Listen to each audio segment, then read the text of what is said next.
Mga ka-confess, bago natin simulan ng wild at nakakapanabik na kwento ngayong araw, nais ko muna kayong imbitahan na mag-subscribe sa YouTube channel ng Tagalog Wild Confession. Dito, hatid namin ang maiinit, mabibigat at makabuluhang mga kwentong siguradong tatama sa damdamin. Paalala lang po, ang lahat ng kwentong maririnig ninyo ay pawang katang-isip lamang at ginawa para magbigay aliw at aral. Anumang pagkakatulad sa tunay na tao o pangyayari ay hindi sinasadya. At ngayon, mga ka-confess, ihanda nyo na ang sarili ninyo dahil isa na namang nakakaintriga at kapanapanabik na Tagalog Wild Confession ang inyong mapapakinggan. Simulan na natin. Dear Ate J, tawagin mo na lang akong Janice. Hindi ko akalain na darating ang araw na ako naman ang susulat sa inyo para ibahagi ang isang masakit na kabanata ng buhay ko. Taga Bulacan ako at dito sa aming bayan, kilala ang mga tao na madasalin, masipag at mapagmahal sa pamilya. Ganito rin ang akala ko sa binuo naming buhay ng asawa kong si Carl. 10 taon na kaming magkasama. Nagsimula kami sa wala, mula sa pangungupahan sa isang maliit na apartment hanggang sa unti-unti kaming nakapagpundar ng sariling bahay. Si Carl ay isang responsableng asawa o yun ang pinaniwalaan ko sa loob ng mahabang panahon. Malambing siya, maalaga at kahit kailan ay hindi ko naramdaman na nagkukulang siya sa amin ng mga bata. Pero ang kwentong ito ay hindi lang tungkol sa aming dalawa. Dahil sa bawat pagsasama, madalas ay may mga taong nagiging bahagi na rin ng pamilya. Dito papasok si Erika. Si Erika ang itinuturing kong matalik na kaibigan. Halos magkapatid na ang turingan naming dalawa. Sabay kaming lumaki sa aming barangay. At noong ikinasal kami ni Carl, siya ang aking maid of honor. Wala akong naitatago sa kanya. Lahat ng problema ko, lahat ng saya, at pati na ang mga maliliit na detalye ng buhay mag-asawa namin. Alam niya. Dahil single si Erika at nakatira lang sa kabilang kanto, madalas siyang nasa bahay namin. Parang kapatid na ang turing sa kanya ni Carl. Kapag may handaan, siya ang kasama kong magluto. Kapag wala si Carl dahil sa trabaho, siya ang kasama kong manood ng pelikula o magtsismisan hanggang madaling araw. Kampante ako. Sobrang kampante ako na kahit iwan ko silang dalawa sa bahay, alam kong walang mali siya. Janice, ang swerte mo talaga kay Carl. Napakabait at napaka-provider. Madalas niyang sabihin sa akin habang nagkakape kami sa veranda. Sobra, Erika. Kaya nga lagi kitang ipinagdarasal na makatagpo ka rin ng lalaking tulad niya. Yung itatrato kang reyna. Sagot ko naman ng buong katapatan. Hindi ko alam na ang lalaking ipinagdarasal ko para sa kanya ay ang lalaking katabi ko na pala sa pagtulog gabi-gabi. Nagsimula ang lahat sa maliliit na bagay na hindi ko binigyang pansin. Noong una, napapansin ko na tila mas nagiging pamilyar na sila sa isa't isa. Kapag kumakain kami, alam na ni Erika kung anong parte ng manok ang gusto ni Carl. Alam na rin ni Carl kung paano timplahin ang kape ni Erika.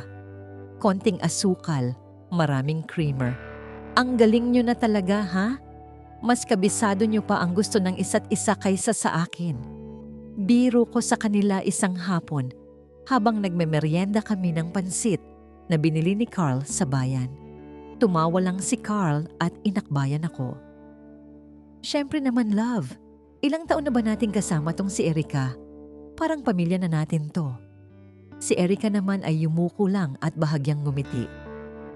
Naku, Janice, alam mo namang obserbatibo lang talaga ako. At saka, itinuro mo rin sa akin noon, di ba? Naniwala ako. Bakit nga ba ako magdududa sa taong kasama ko sa bawat hirap at ginhawa? Ngunit ang tadhana, sadyang mapaglaro. Isang gabi, bandang 11:00 na, nakauwi na si Carl mula sa overtime sa opisina. Tulog na ang mga bata at ako naman ay nasa sala, nag-aayos ng mga gamit para sa eskwela kinabukasan. Nakita ko ang cellphone ni Carl na naiwan sa center table habang naliligo siya. Karaniwan ay hindi ko pinakikialaman ang gamit niya. Pero may biglang pumasok na notification. Isang message mula sa isang hindi nakapangalang numero. Pero ang profile picture ay isang pamilyar na tanawin. Ang paborito naming bakasyonan sa Tagaytay. Ang mensahe ay simple lang, pero sapat na para tumigil ang mundo ko. Nakauwi ka na ba? I miss your scent already. Ingat ka palagi, ha? Kumabog ang dibdib ko. Parang may humigop ng hangin sa paligid ko. Sino ito? Bakit ganito ang mensahe sa asawa ko? Sinubukan kong buksan ang phone, pero may passcode na ito. Dati, wala itong lock. O kung meron man, alam ko ang password. Pero ngayon, kahit anong subok ko sa birthday ko, birthday ng mga bata, o anniversary namin, ayaw bumukas. Narinig ko ang pagbukas ng pinto ng banyo.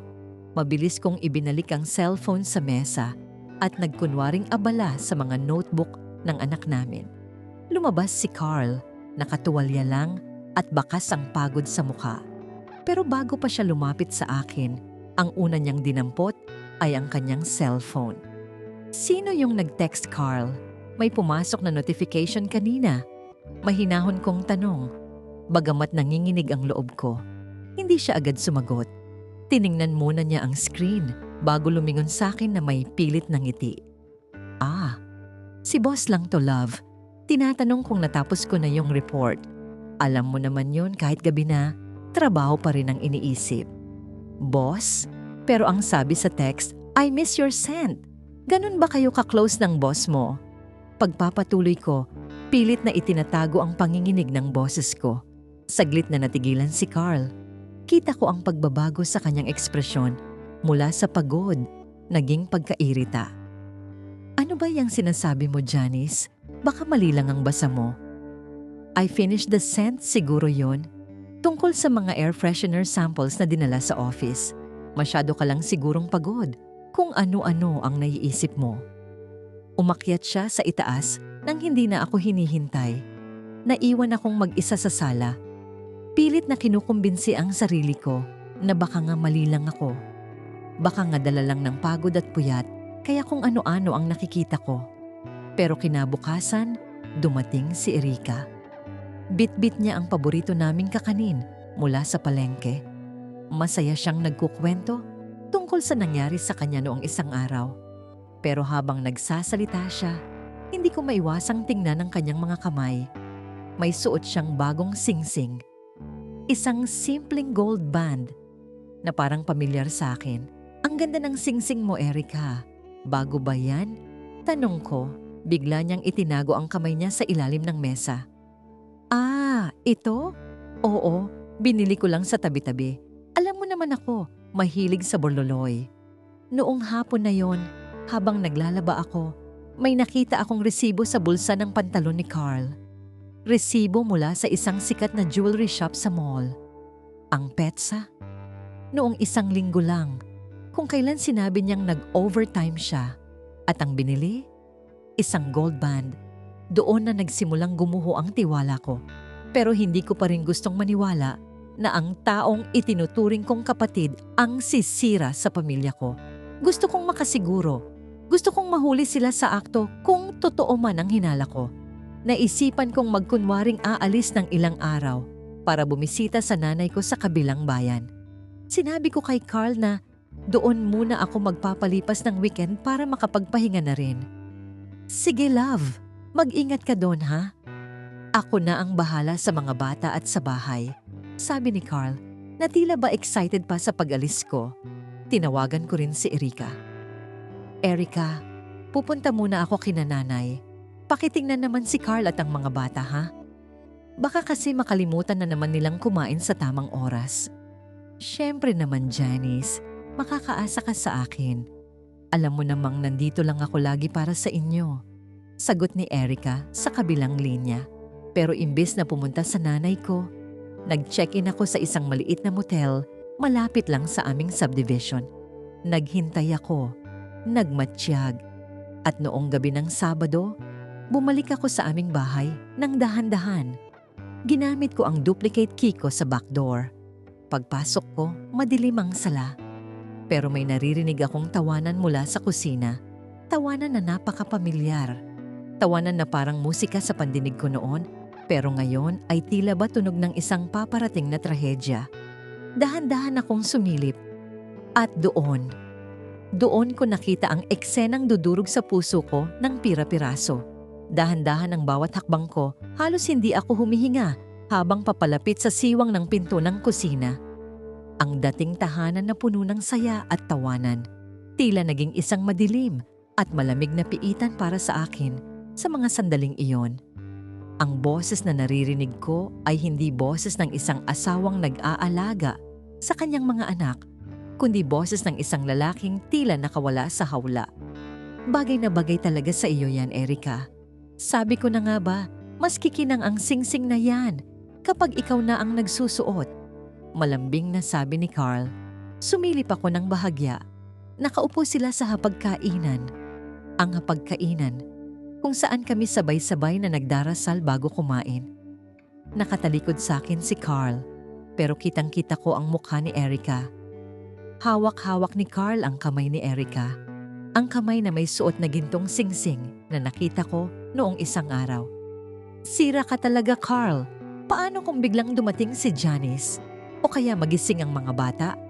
Pabebe at mahinang sagot ni Erica. Pero bakas ang landi sa kanyang mga mata. Nasa Bulacan ng asawa ko, malayo yun. Bukas pa ng hapon ang uwi yun. At ang mga bata, pinainom ko na ng vitamins. Mahimbing na ang tulog ng mga yun. Ngayon lang tayo magkakaroon ng ganitong oras, kaya wag mo na siyang isipin. Hinila ni Carl si Erica at pinaupo sa kanyang kandungan.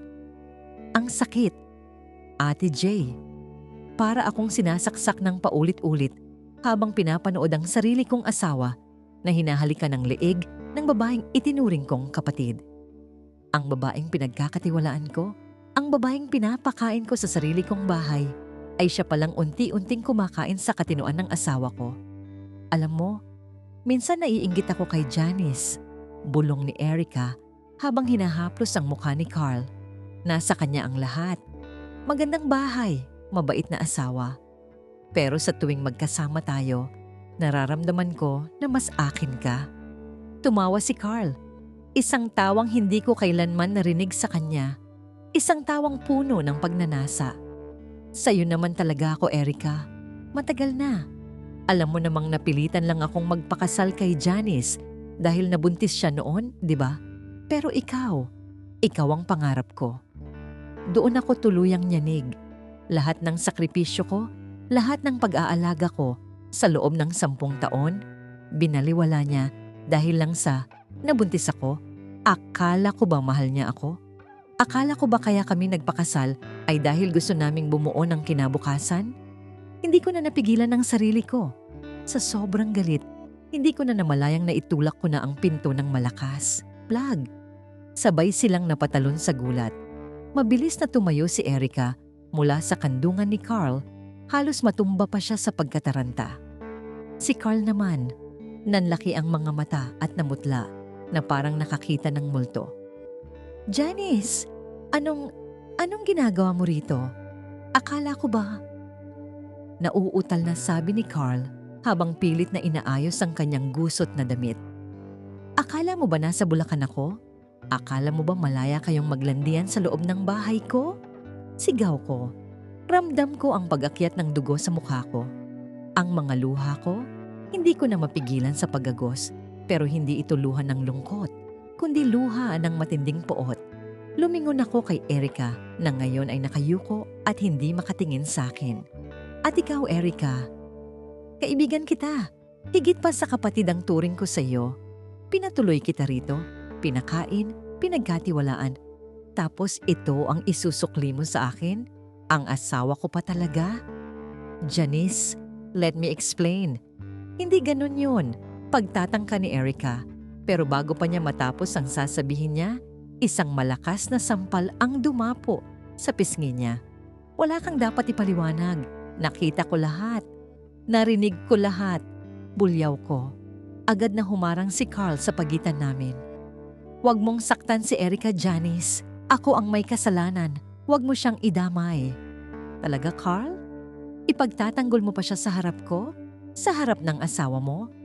Tiningnan ko siya ng diretso sa mata. 10 taon, Carl. 10 taon tayong nagsama. Binigay ko lahat sa'yo. Pero ang sasabihin mo lang pala, napilitan ka lang dahil nabuntis ako? Ganoon lang ba kababaw ang tingin mo sa pamilya natin?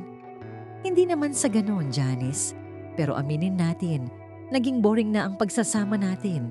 Palagi ka na lang nakatutok sa mga bata, sa gawaing bahay. Si Erica, naiintindihan niya ako. Binibigyan niya ako ng excitement na hindi mo na maibigay. Excitement. Iyon lang pala ang habol niya. Habang ako ay nagpapakapagod mag-asikaso sa kanila, siya ay naghahanap ng excitement sa ibang kandungan. Kung excitement ang gusto mo, Carl, ibibigay ko sa'yo. Sabi ko sa isang malamig na tono. Kinuha ko ang cellphone ko at ipinakita sa kanila ang screen. Simula nang magduda ako, hindi lang ako basta nanood. Nakarecord ang lahat ng sinabi niyo kanina. Mula sa pag-amin mong ayaw mo sa akin hanggang sa paglalandian niyo. Nakita ko ang takot sa mga mata ni Carl. Alam niyang kapag kumalat ito, masisira ang reputasyon niya sa kumpanyang pinagtatrabahuhan niya, lalo na't kilala siyang isang huwarang ama. Janice, wag pag-usapan natin to. Isipin mo ang mga bata, pagmamakaawa niya. Ngayon mo iisipin ang mga bata? Noong pinapainom mo sila ng vitamins para lang makapaglandi ka, naisip mo ba sila? Hinarap ko si Erica. At ikaw, lumayas ka rito. Ngayon din, huwag na huwag ka nang magpapakita sa akin o kahit sa mga bata. Dahil kung hindi, sisiguraduhin kong malalaman ng buong barangay kung anong klaseng kaibigan ka. Walang nagawa si Erica kundi kunin ang kanyang bag at mabilis na lumabas ng bahay. Naiwan kaming dalawa ni Carl sa kusina. Ang katahimikan ay nakakabingi. Tiningnan ko ang paligid. Ang mga gamit na pinag-ipunan namin, ang mga litrato sa dingding na puno ng pekeng ngiti. Maghiwalay na tayo, Carl. Ayusin mo ang mga gamit mo at umalis ka na rin. Hindi ko kayang manatili sa isang bubong. Kasama ang taong hindi naman pala ako minahal. Buo ang loob na sabi ko. Janice, saan ako pupunta? Gabi na. At saka, bahay ko rin to. Pagmamatigas niya. Bahay mo?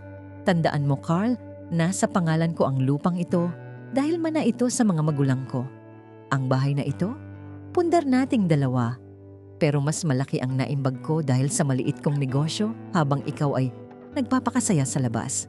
Kung ayaw mong umalis ng maayos, tatawag ako ng pulis at ipapakita ko ang ebidensyang ito bilang pang-aabuso sa asawa. Napayo ko si Carl. Alam niyang talo siya.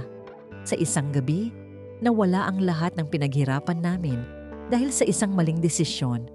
Pero hindi pa doon nagtatapos ang lahat. Dahil habang nag-e-impact siya, isang mensahe ang pumasok sa cellphone ko mula sa isang hindi kilalang numero. Binuksan ko ito at lalong nanghina ang mga tuhod ko. Isang larawan ito, larawan ni Carl at Erica na nasa loob ng isang kwarto sa isang hotel. At ang petsa ay noong nakaraang taon pa. Ang ibig sabihin, hindi lang ito ngayon lang nagsimula. Matagal na nila akong ginagawang tanga. At ang mas masakit, ang nagpadala ng mensahe ay may kasamang text. Hindi lang ikaw ang biktima nila, Janice. Marami pa kaming hindi mo alam. Sino ang taong ito? At ano pa ang mga lihim na itinatago ni Carl at Erica na hindi ko pa natutuklasan? Napaupo ako sa sahig, yakap-yakap ang sarili ko. Sa gitna ng dilim ng gabi sa Bulacan, naramdaman ko ang bigat ng katotohanan. Ang akala kong kaibigan, ang akala kong asawa, sila pala ang mga aninong unti-unting pumatay sa aking pagkatao. Pero hindi ako papayag na hanggang dito na lang. Kung gusto nila ng wild na kwento, ibibigay ko sa kanila ang huling kabanata na hinding-hindi nila malilimutan. Dali-dali kong tinawagan ang numerong nag-send ng litrato habang nag-e-empake si Carl sa itaas. Sa bawat ring ng telepono, lalong bumibilis ang tibok ng puso ko. Isang pamilyar na boses ng babae ang sumagot. Si Jenny, ang dating sekretary ni Carl na bigla na lang nag-resign noong nakaraang taon. Janice, alam kong masakit. Bungad niya. Hindi lang si Erica ang babae niya.